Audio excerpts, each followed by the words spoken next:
It is the middle of January, somewhere in northern Britannia, what we now call Scotland. The wind is coming off the moors like a blade. The ground is frozen solid. The sky is the color of iron, and you are a Roman soldier standing guard on a stone wall at the edge of the known world, dressed in wool and leather, trying not to think about how far away Rome is. Rome, where right now it's probably 15 degrees warmer, where there are proper markets and decent wine and people who speak your language, where your family is. Instead, you're here, in the dark, in the cold, watching a horizon full of nothing but hostile tribes and bad weather, and you still have 4 more months of this. So how did Roman soldiers actually survive winter? Not just survive, because the Roman army didn't just endure winter. It adapted to it, engineered around it, and in some cases used it as a weapon. The full story is one of the most fascinating and overlooked chapters in military history. This is how Roman soldiers survived the winter. Let's start with something that might surprise you. The Roman army had a season. Unlike modern militaries, which operate year-round regardless of weather, the Romans largely treated autumn as the end of the campaign year.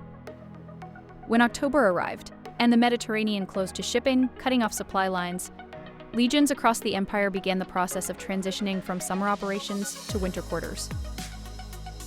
The summer camp, the castra estiva, was packed up, the leather tents came down, the marching stopped, and the soldiers moved into something much more substantial, the castra hiberna, the winter camp.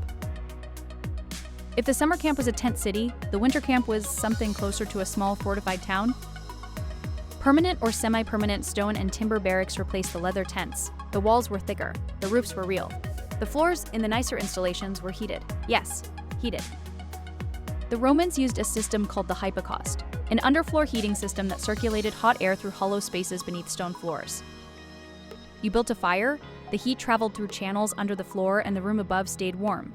It was used in bathhouses across the empire, and in the quarters of officers and commanders during winter. Ordinary soldiers didn't always get the hypocaust, but they got stone walls and timber roofs, which was a significant upgrade from goat leather in a Scottish winter. And they got something else that was absolutely critical to Roman military life in any season: each other. 8 soldiers to a room. The contubernium, the same squad that shared a tent in summer, now shared a pair of stone rooms.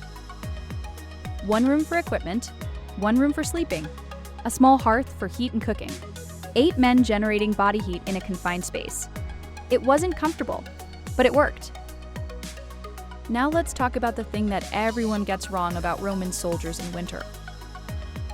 The image most people have, the one from movies, from TV shows, from every Roman reenactment you've ever seen, is a soldier in a short tunic and open sandals, clanking around in metal armor.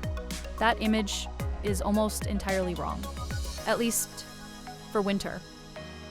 Yes, the short tunic was the base layer, but Roman soldiers in cold climates wore far more than that, and the archaeological evidence, especially from Hadrian's Wall and the Vindolanda site in northern England, makes this clear. Start with the tunics themselves. Most were made of wool, heavy, coarse, warm wool. And soldiers in cold climates often wore multiple tunics layered on top of each other. The Emperor Augustus, who was famously cold-blooded, reportedly wore 4 tunics at a time in winter. If the emperor was doing it, you can be sure soldiers were too. Over the tunic came the cloak. And here's where it gets interesting. Roman soldiers had 2 main cloak types. The sagum was a large, heavy, rectangular woolen cloak worn by common soldiers. It was thick, it retained heat, and crucially, because of the way wool naturally retains lanolin, the oil from sheep's fleece, it was highly water resistant. You could stand in rain for a while before that cloak soaked through. The painula was a different design, more like a poncho, sometimes with a hood. Especially popular in the wetter, colder provinces. Evidence from archaeological finds along the Rhine shows that soldiers also wore a subpaunula, a protective underlayer beneath the cloak for extra insulation. And the feet. The image of Roman sandals in a Scottish winter is, to put it politely, optimistic. Soldiers in cold climates wore enclosed boots called caligae, heavier and more protective than the open sandals popular in Mediterranean postings. And beneath the boots, socks. Yes, Roman soldiers wore socks. We know this not from guesswork, but from actual letters. The Vindolanda tablets, a collection of wooden writing tablets found near Hadrian's Wall, dating to around 100 AD, contained a letter from a soldier writing home. In it, he asks his family to send him socks, sandals, and 2 pairs of underpants. 2 pairs of underpants. From the edge of the Roman Empire, nearly 2,000 years ago, it's the most relatable thing in ancient history. The socks themselves, called udons, were made in a few ways: cut from fabric and stitched, or made using a crocheting technique. Examples of both styles have been found. The ones recovered from Egypt were even brightly striped. And the head? Evidence suggests soldiers wore leather caps or hats under their helmets, and possibly waterproof coverings over the helmet itself. The neck was protected by a focale, a wool scarf wrapped around the throat, tucked under the armor. To protect the neck from the cold and from sword cuts, soldiers developed what amounted to a very early version of a turtleneck. So you're dressed, you're fed, you're warm, relatively speaking. Now comes the real challenge of a Roman winter: boredom. The campaign season was brutal, marching 20 miles a day, building camps, fighting battles. Winter quarters were the opposite. The army stopped. The fighting stopped. The marching stopped. And you were left in a stone fort in the middle of northern Britain or Germany or Dacia, with hundreds of other men, for months, with nothing to fight. This was a serious problem for Roman commanders. An idle army was a dangerous army, prone to mutiny, to drunkenness, to the kind of low-level corruption and discipline failures that eroded fighting effectiveness. The Roman solution was to keep soldiers busy even when there was nothing military to do. Training continued through winter. Weapon drills, marching exercises, formation practice. Vegetius, the 4th century military writer, was emphatic that training should never stop, and that soldiers who went soft in winter were soldiers who died in the first spring battle. There was also construction. Roman soldiers built constantly: roads, walls, bridges, drainage systems, extensions to the fort. Hadrian's Wall itself was built largely by legionary soldiers, not civilians. When there was nothing urgent to build, they built improvements to existing structures. A Roman soldier was as much an engineer and laborer as he was a warrior. And then there was the bathhouse. The Roman bathhouse, the thermae, was not just a place to get clean. In winter, on a frozen frontier, it was the most important social institution in the entire fort. It was warm, it was communal, and it was a space outside the strict military hierarchy where men could relax. The bathhouse at Chester's Fort on Hadrian's Wall, one of the best preserved in Britain, gives us a sense of the scale. It had a changing room, a cold room, a warm room, a hot room, and a steam room. Soldiers moved through the sequence, sweating out the grime and the cold, scraping their skin clean with a strigil instead of soap, and then plunging into the cold pool. Going to the bathhouse was considered an essential part of being Roman. For soldiers thousands of miles from home, posted to the windswept edge of the empire, that ritual, that very Roman thing, was a reminder of who they were and what they belonged to. And while they were there, they talked, gambled, told stories, argued, formed the bonds of shared hardship that would hold a unit together when things got dangerous in spring.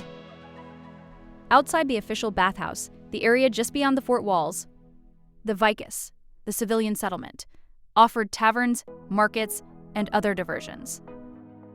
Many soldiers had unofficial families in these settlements: local women, local merchants, local craftsmen who had attached themselves to the economic gravity of the military installation.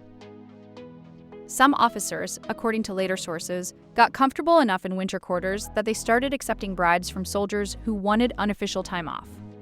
The Roman historian's description of Hadrian's Wall notes that idleness, conspiracy, and corruption crept into some postings where discipline slipped. The frontier could be boring.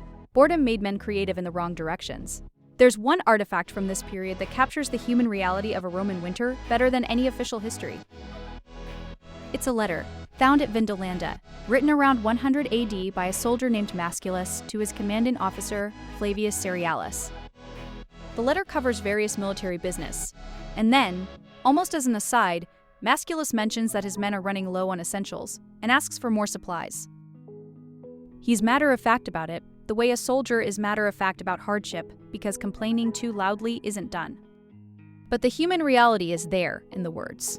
Men, far from home, in the cold, writing letters on thin wooden tablets, asking for socks and hoping the next supply convoy wasn't delayed by weather. Another tablet contains an invitation to a birthday party, a soldier inviting a friend to celebrate, hoping he can get leave to attend. It's warm, personal, funny in its mundane normalcy. These were people. Real people with friendships and cold feet and opinions about the local beer. The Vindolanda tablets are one of the most extraordinary archaeological finds in Roman history, precisely because they give us the unfiltered, unglamorous, deeply human side of what it meant to serve Rome on the frontier in winter. Of course, not every Roman winter was about sitting in forts and going to the bathhouse. Sometimes, winter campaigns were unavoidable, and when the Roman army was forced to operate in extreme cold, the results could be catastrophic. Julius Caesar pushed his campaigns late into the autumn in Gaul, sometimes with serious consequences when supply lines were cut by early winter storms. His legions, caught between inadequate shelter and hostile Gallic tribes who knew the winter terrain, suffered badly. The most haunting example is from the eastern frontier. During the campaigns against the Parthians and later the Persians, Roman armies operating in the highlands of Armenia and Mesopotamia encountered winters of genuine severity: snowbound passes, frozen rivers, temperatures that killed men and animals alike. The retreat of the younger Cyrus's Greek mercenaries, described in Xenophon's Anabasis, is the famous version of this story, but Roman armies faced similar ordeals centuries later.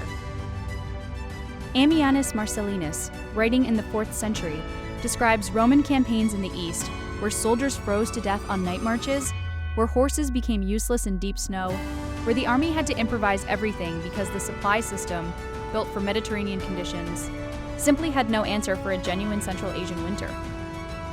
The Roman army was extraordinarily adaptable, but it was not invincible, and winter was one of the few opponents it could never fully defeat, only endure. When spring finally came, when the days lengthened, and the ground thawed and the supply ships could sail again, the transition from castra hiberna back to campaign mode was itself a logistical operation. Equipment was inspected and repaired, weapons were sharpened, the accumulated rust and disrepair of winter quarters were addressed, training intensified, the granary stocks were assessed. Horses that had survived on hay and oats through the dark months were gradually reconditioned, and the men, having spent months in close quarters, having fought nothing but boredom and cold, were in their strange way ready. The fellowship of shared hardship had tightened the bonds between them. The discipline of winter quarters, maintained through training and ritual, meant the machine was still functional. Then the horn sounded, the gates opened, and the Roman army marched out again. Same men, same weapons, same formation that had been drilled in the mud outside the fort for 4 months. Ready for whatever came next. There's something remarkable about what the Roman army built in winter, not in stone or timber, but in human terms. An institution that could take men from the Mediterranean, men used to olive oil and warm evenings and marble floors, and plant them on the frozen edge of the world, and keep them alive, functional, and more or less sane for months at a time, year after year, for centuries. It did this not through magic, but through systems. Through engineering, the granaries, the barracks, the underfloor heating. Through logistics, the supply convoys, the salt, the stockpiles. Through social design, the bathhouse, the contubarium, the shared rituals of Roman identity. And through discipline, the training that never stopped, the hierarchy that held even when there was nothing to fight. The Roman winter wasn't comfortable. Those soldiers on Hadrian's Wall, writing home for socks and underpants, were not having a good time. But they endured. They adapted. They made it work. And in spring, they were ready to conquer the world again. If you enjoyed this video, subscribe. We cover the details of Roman military life that most history books skip right over. And drop a comment. What aspect of life on the Roman frontier do you want us to cover next? See you in the next one.